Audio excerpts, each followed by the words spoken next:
Hello and welcome to Crafting Unedited. My name is Sierra and today we are going to be sublimating onto what looks like a wine cup. Can be a wine cup after the little one goes to bed. But it's actually a sippy cup. How cute is this? This is so cool. I love that they came up with things that we can make for our little ones and not just these tumblers. Like, I love making tumblers, don't get me wrong, but I want my little ones to, well, my little ones aren't this little anymore, but I want the little ones to be able to enjoy like customized stuff too. Why not, right? They do make these and they make bottles now too. And they make kids water bottles. So how cool is that? Anyways, moving on. So Sippy Cup comes with this and this. This has a silicone piece in here that stops it from, oh my goodness, leaking everywhere. So if it flips over, it's not too bad. And so that if they're not ready for the go, it just gives them a little less, which is pretty neat. I appreciate that. So the tumblers from Heat Transfer Warehouse, they sent it to me to show you guys how to sublimate on it and how awesome it is.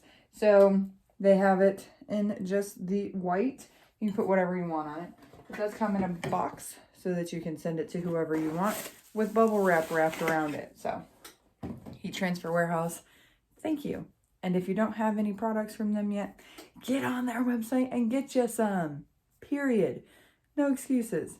They're a great company. All right, so next, so you need your substrate. You need some heat resistant tape, like so. Here we go. Yep, this stuff right here. You need a transfer, which I did in Cricut Design Space. I did do a video on that as well. If you want to know how to do it, go check out that video. But because I had to do it in 2 pieces, because I did it in Design Space, because it's longer than their 9.25 restriction. But this was the easiest way that I knew how to do it, so this is how I did it. And then you also need a sheet of butcher paper. And then, of course, you need a tumbler heat press or mug press, whatever. The mug press would probably work really well. Not the Cricut mug press. Cricut mug press is not going to work for this guy because it is tapered. The mug press, when it closes, it's one size, one shape, and that is straight. This is not straight. You could probably get away with like doing maybe the top piece, but that's about it. That's it. You're not going to get very far. So, mug press or tumbler press. That has adjustable dials on each side, or even just in the middle like mine does. I'm working on getting a new one, but for now I use what works and what I have in my fleet of craft things. So you do need a press. I do have mine set at 385 degrees for 60 seconds. That is what it needs to be at minimum for these tumblers. Most say 400, but my press does run hot. And I know this because I've burnt so many things. So I lowered the temperature about 15 degrees and I lowered it 5 degrees at a time, and it was still leaving somewhat of burn marks. That 385 for my press is a sweet spot. So I have the Zenny 8-in-1 heat press. It came with like the plate presses. It came with like a hat press. It came with the mug press, as well as the big 15 by, I don't know, press plate. So it's for my t-shirts. That's what I use it for. So that's the press that I have, if you're wondering. So let's go on, move over to my press and get started with this pressing. Okay. First, before we do that, clean your mug. Not just this mug, this mug. Use I already did it, but use a alcohol wipe or a paper towel with some rubbing alcohol on it, and then use a lint roller, making sure that there's no fuzzies or debris on it, because that will ruin your product, your outcome. It'll ruin the end product. Whatever. Okay. Next, you want to have your sublimation tape ready to go. I like to have a couple of pieces just stuck onto an area around me so that they're easy to grab. so I don't need two hands to do it. So I'm going to go ahead and find my scissors. I'll be back. Found them. Sometimes I feel like my YouTube videos can be more of like a TV show than a YouTube video. Because I like to say, we'll return in a moment. And then disappear off the screen for like a second and then come right back. Do you get that feeling from me? Am I more like a crafter sitcom than our YouTube channel? Okay, so we're just going to put these little bad boys up here so that they're ready to go when I'm ready to use them. Ta-da! And then I'm going to face you guys right on down there so that you can see what I am doing. Let's turn it on and then let's pick you up, move you over. Yes, I could turn the camera off and then restart it and then you have a transition in there, but I didn't want to do that. Okay, there we go. So you want to make sure that your fingers don't have any oils, lotions, moisturizers, nothing. You hear that? They're dry. They could start a fire if I kept doing that. Thank you, Ohio weather. I appreciate it so much. You will never know. All right, so then you get your transfer here and you line it up onto the sippy cup. So what I did was I left a little bit of white on this side and none on this side so that I know which side I want to overhang. And then I cut the top as close as I could. That way I could align it and know that it's going to be straight and even. The reason why you want to leave some of this on the top, or remove and make this flat on the top, is because if you don't, and you have like, you see how this is not flat? You're going to get like pockets right here like you would on a regular tumbler. So this is one of the only times that I'm going to take tape all the way around the bottom of this because I am nervous that it's going to have air pockets. We don't want air pockets. So right now I'm just straightening this out, making sure that there's no lip on the top. Like right here, you see how there's a little bit of white. Gonna make sure, move that transfer up just a smidgen. And then push it around the top there, get it nice and tight. If you had one of those caps to put on here, that'd be awesome. But I don't, so this is what we get. So once you have it on there nice and tight, and you're comfortable with how it looks, go ahead and tape the edges of the transfer down.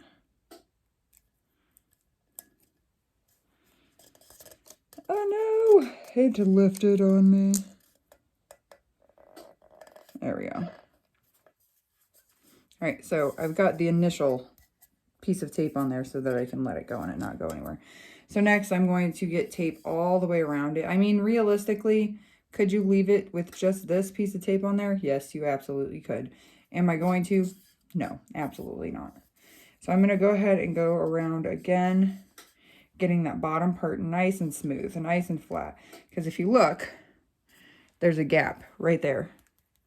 So I'm going to push it around and then get it nice and tight. And take another piece of tape. I try not to put a whole lot of tape, especially this tape, because I don't know. Some of the Amazon tapes have been bad, some of them have not. I am switching to the heat transfer warehouse tape as soon as I run out of this tape. But I don't want to waste product, so this is what we're using. I did that wrong. Okay.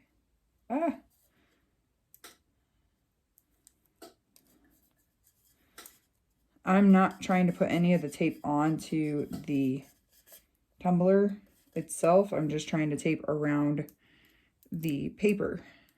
My goodness. All my nails have been chipped off, so they're like non-existent now. Okay. That little gap should be okay now. It's a lot less than it was. On the other side, you can see here, there's a little bit of a gap as well. So we're going to tape that sucker down too. Again, I'm desperately trying to not put any tape on my tumbler, just to avoid it bleeding onto the tumbler and making it ugly. I mean, with this one, you could do another design here if you really wanted to, or you could do like the glitter bottom like some people do. But because a child is going to be using this, I don't want any type of epoxy anywhere near this. I could use the dishwasher safe Mod Podge and put glitter or paint or something on the bottom. You could even spray paint the bottom, whatever you want to do. But for me, I think I'm just going to leave it white. Kind of goes with the rest of the design. The last piece of tape is going to go on the top here. And I think what I want to do, because of how this is, I have a little bit of a, no. I'm just going to use this last piece of tape right here where the two connecting points are, and just make sure it's nice and snug all the way around, and then press that tape down, flip it onto the inside there. Voila, that's all the tape I'll use. Like I said before, sometimes people will tape the whole bottom all the way around, and I just don't do that for most of my tumblers. And again, I'm trying to not get the yellow tape onto the tumbler to avoid any yellow going onto the tumbler. So this is what we're using. This is how it looks. It's very snug. You can see here, there's no gaps. I lied. There's a little bit of a, we're going to use another piece of tape where the original connection was between the two images that I had to put together. There's a little bit of a gap there. I'm glad I looked. I'm just going to take, oh, that was way too big of a piece of tape. Oh, well. We're just going to push that down and then bring it, whoop, almost dropped it in. There we go. Perfect, perfect, perfect, perfect. Okay, gap, no more. It's nice and flat. And it rolls in a little bit. And then, good to go. No gaps, no pockets where air is going to get in there. It's very, very tight. Okay, so next we move over to our print or press. Oh my goodness, press. And so I usually tell people to listen to what I say, not what I do, because I did not do this. Typically, you want to measure your substrate to your press to see how far you need to close it before it's heated up. I did not do that today. So we're going to wing it and hope for the best. Because if not, and it doesn't close all the way, or it closes too tightly and you have to open it, it does create an uneven press, which is kind of a pain in the butt. So I'm going to eyeball it here. I think I can close mine all the way, or adjust it to close all the way. Just keep turning, turning, turning.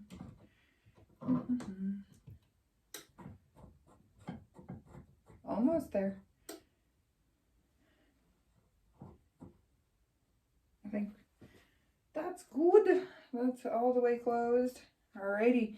So then you're going to take your sheet of butcher paper, wrap it around your blank here. I like to have the top of the butcher paper close to the top of the cup, but it doesn't really matter, honestly. You can put it wherever you want.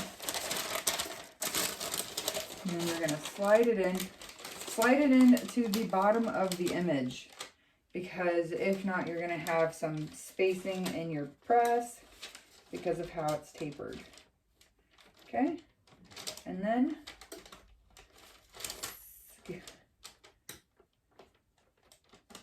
this is going to be interesting because it closes all the way on the one side but not on the other. This is exactly what I was talking about, because now I have to open it And I chance giving it a very uneven press.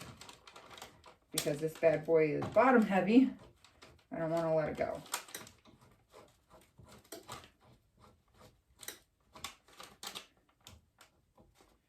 Okay. I just want to be able to close it, and then I have some gapping, so I'm going to set this for 60 seconds, and then in 60 seconds I'm going to rotate it just a little bit so that I get this whole gap covered, so that it's not like uneven or I don't have a space of pressed. I'm going to show you that real quick, what I'm referring to. So you see right here, right there, there's no pressure, there's no heat in that spot. So I'm going to have to turn it to get the pressure and the heat onto that one space. This is also one of the negative things about these presses is they don't have the ability to close all the way on anything but maybe a mug, like very skinny mug. Even the skinny straight tumblers it doesn't close all the way on, so I have to shift it so that it gets the full coverage, which risks burning some of the parts. And I'm going to open it up, let it gas a little bit, turn it, and then hope that I turned it on all the way, and close it up, press it for an additional, I would say not an additional full 60 seconds. I typically do, when I have to rotate it like this, I'll do between like 45, 50 seconds. I know that sounds really silly, but I'm always terrified of burning these things. And I just realized I did not grab a pot holder again. So it's probably going to burn my hands off. So while this is going, I'm going to, step away for a brief moment and find something that I'm not going to melt my hands off with.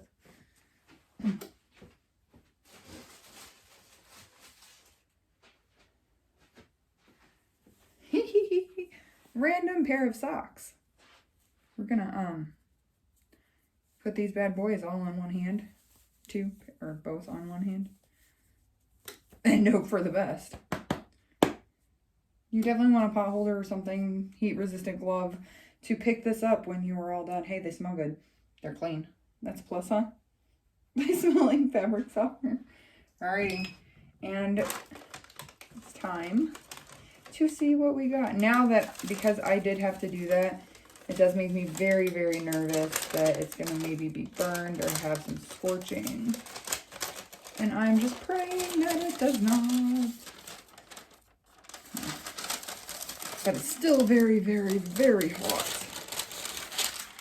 Okay. Move that. Let it cool off a minute. The bottom's not too bad. We'll flip it over. There we go. I'm just kind of eyeballing to see if there's any spots that might not have transferred. I don't see any. And of course, this piece of tape is all the way in there.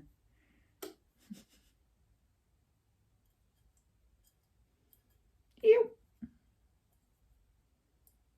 Son of a biscuit.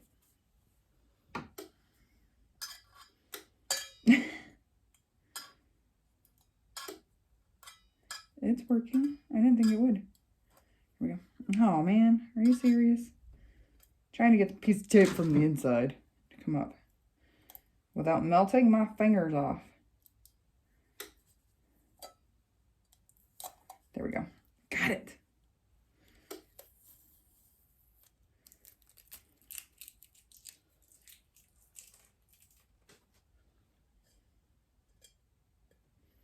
The bottom of the cup isn't hot at all, but the top most definitely is. There we go. I do have some ghosting at the bottom. Just a little bit, though. It's okay. I think it kind of looks really cool, though, with that little bit of shadowing, like ghosting down here where there wasn't enough pressure. Because of my heat press and how it was, like, bowed, it definitely, those are the spots where it was out. But the top looks fabulous. And then the only reason why you can see that there is a seam is because of the ghosting where my press popped out on me. But look at how cute that is. Oh my goodness. I love it. And the fact that it did not burn at all is amazing too. So that 45 to 50 seconds is the sweet spot for my press. And then 385 degrees. I know my ring light is just too bright. There we go. So there you go. Now you can see it, huh? Yeah, look how cute it is. Yeah, that's where the one seam was, and that's where the press kind of bowed out. If I wanted, I could take it and use my little iron, put a little piece of blue over that, use my little iron and go over it. But I don't think it's that big of a deal. I'm giving it to a coworker. I mainly did it to show you guys how to do it, but look at that top seam. It's pretty spot on. The reason why it's ghosting at the top is because it does kind of bow inward. And unless you are using a convection oven, you can't really avoid that. And then even if you try, you're going to get like lines all the way around it. Trust me, I've tried. There's really no way around that. Plus, I think that my image was a little short on this side. But all in all, let me make sure it's not too hot. It's going to melt the thing. The top part doesn't really matter too much because when you put the lid on it, you definitely cannot see it. Oh goodness, look it, and it stops on the mommy picture. How cute is that with that? It was like perfect positioning. And then on the front, it's also going to have the mommy picture, so when they're drinking. Oh, so cute. I'm going to move you up now. Turn on the ring light again. Hi, welcome back. Okay. Sorry that I like move you guys and shake you guys.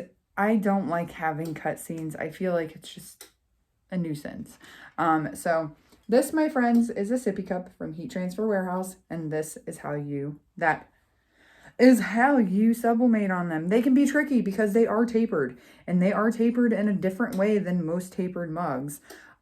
So when you buy these from Heat Transfer Warehouse, there is, if you go to the bottom of the product page, there is application instructions, and they even have a template for you. So whatever you're using, Design Space, Canva, Inkscape, whatever you use, you can plug that template right into that program. Now with Design Space, it was a little tricky. I had to remove the background, blah, blah, blah. But it's Design Space. If you know how to use it, it's fine. If you don't, go back, watch my video, make sure that you know how to, use the template before trying to use the template. So, hope this was super helpful. It was helpful for me because this is only my second time doing one of these sippy cups, and they're very tapered and they can be very annoying. First one was a total bust, but that's why I'm so happy they sent me two. Always send them back up. All right, so that, my friends, is how you sublimate onto a adorable sippy cup that can also turn into an adult sippy cup when your little one goes to bed. You got me?